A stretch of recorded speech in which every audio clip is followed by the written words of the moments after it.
20 అనేసి ఒక app open చేసి చెప్పి బొత్స సత్యనారాయణ గారు, అలాగే బెల్లాన చంద్రశేఖర్ గారు, అలాగే బొత్స అనుజ గారు ఓపెన్ చేసి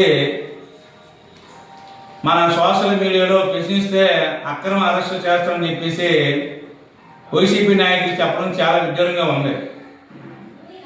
ఈ ఒక యాప్ ఈరోజు ఓపెన్ చేశారు. ఫేస్బుక్లో, ఇన్స్టాగ్రామ్లో, అలాగే ట్విట్టర్లో ఎవరైనా పెట్టుకోవచ్చు. కానీ ప్రశ్నించడం అంటే తిట్టడం కాదని తెలుసుకోవాలి వైసీపీ నాయకులు.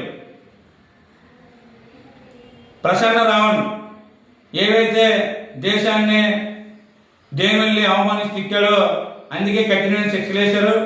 అలాగా ఎవరు తిట్టినా దానికి వర్తిస్తుంది. మరి వైసీపీని అది పక్కన పెట్టేసి ప్రశ్నించిన అరెస్ట్ చేస్తారని చెప్పి బేడ ప్రచారం చేస్తాండ్రు కూటమి ప్రభుత్వం మీద. మరి వీళ్ళు కళ్ళు కనిపించట్లేదా చేసిన తప్పులు?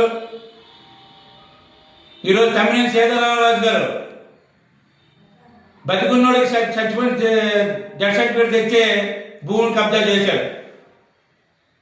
అలాగే సీతల అప్పలరాజు గుర్తించేసి వెళ్ళిపోయాడు, దొరికిపోయాడు. తర్వాత అది అక్రమ అరెస్ట్ అంటారు. మరి తప్పులు చేస్తే మరి జగన్మోహన్ రెడ్డి చిన్నపిల్లలు అంటాడు 20 సంవత్సరాలు 18 సంవత్సరాలు దాటిన వాళ్ళకి. ఎందుకంటే ఇతనే మరి చిన్నప్పుడే 10th క్లాస్ పేపర్ లీకేజ్ చేశాడు సెంట్రల్ సెలబ్స్దే. మరి అతను చిన్నపిల్లలకి ఉంటుంది. మరి ఇతని కత్తితో ఏదైతే ఎయిర్పోర్ట్లో కోడి కత్తితో పొడిచినప్పుడు చల్లా శ్రీనివాసరావుని ఎలాగ 5 సంవత్సరాలు ఉంచావు.